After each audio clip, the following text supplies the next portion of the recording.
Hello guys, for today's video, meron akong bagong libangan na nakita sa dagat. Guys, ito, magugulat kayo. Kanina habang sumisisid ako sa dagat, nakita ko to si Nemo. Doon siya naglalaro siya sa may bulaklak. Kaya ang ginawa ko, nilimas ko siya na. Kinamay ko lang siya guys. Nakakatuwa kasi nag-iisa lang siya doon, although nakakalungkot para sa kanya. Nakita ko nandoon siya, naglalaro siya sa may bulaklak malapit sa mga ito, sa mga bato na yan yung mga kasama niya, pati itong shells na yan. Tapos meron pa dyan isa saan na yung umang na yun, ayun ay crabfish na kasama niya naglalaro. Ayan, nanawa naman ako kasi mag-high tide naman, tapos isa lang sila, tas nasa gitna sila ng mga buhangin na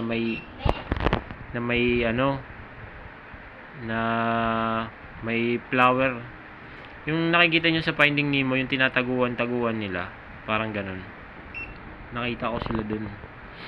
Tawag ka ni ate mo. So ginawa ko, kinamay ko na lang. Pero hindi kinamay na dinakma. Yung dinahandahan ko lang siya sinalo sa nilagyan ng palad ko. Tapos sumama naman siya Nakakatawa, hindi pala to mailap sa ilalim ng dagat. Akala ko mailap to pero siya hindi So ginawa ko yan. Kumuha ko ng tubig sa dagat. Tapos nilagyan ko buhangin. Tapos yung mga bato. Ayan yung mga bato.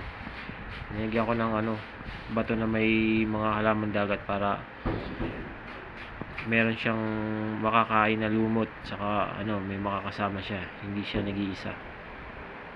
Pero pag napansin ko na hindi na siya komportable dito, ibabalik ko siya sa dagat. Wala akong choice kasi sayang naman, baka mamatay lang siya, kawawa naman. Pero for the meantime, dito muna siya sa amin. Nilagay ko lang siya dito sa Tupperware ng chocolate chips. Nakakatuwa lang talaga kasi yung cute niya ang ganda-ganda niya talaga. Ayun likot-likot niya Hindi ko siya hindi ko siya nasaktan sa paghuli ko sa kanya, kasi kung nasaktan ko yan sa liit niyan, sigurado ako magiging na yan, kumbaga hindi na siya ganyan kakisig kumilos. Pero ngayon ang ganda di ba? Ang ganda niya guys. Ayan nakakatuwa.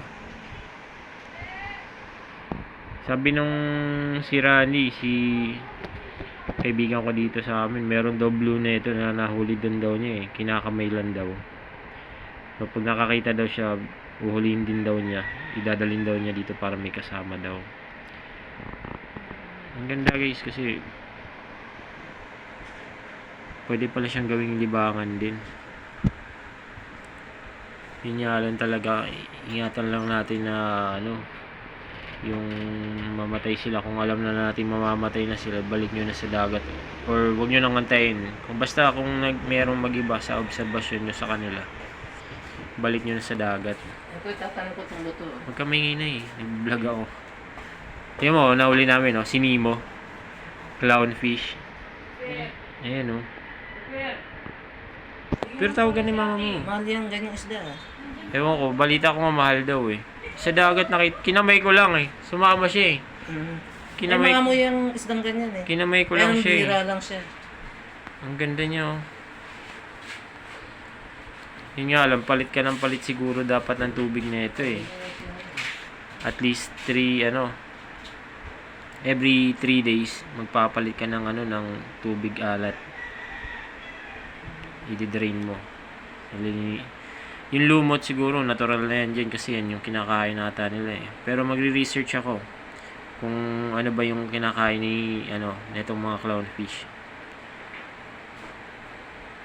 Saka kailangan observe natin to hanggang mamaya or hanggang bukas or as soon as possible, para sure tayo na hindi siya mamamatay. Kasi kung mahina siya, ibabalik ko na lang siya dun. Wala akong choice, balik ko siya dun sa spot niya. Ayun, ang ganda niya talaga laro siya ng laro ang ganda. Nakakatuwa.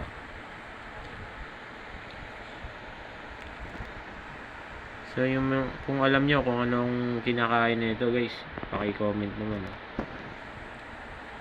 para hanggat maaga pa makakuha ako, para makip ko siya dito sa bahay, kasi gusto ko talaga siya i-keep dito sa bahay kasi stress reliever siya nakawala siya ng stress. Yan ang kulit niya, laro siya ng laro, langoy siya ng langoy, di ba? Hello Nemo. Sana mapalaki ko siya guys.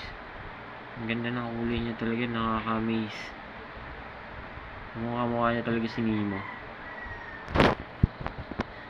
Sa dami ng isda na nakita ko kanina sa ilalim ng dagat, ito talaga yung pinaka the best. Okay, sige na. Paalam mo na guys. Salamat.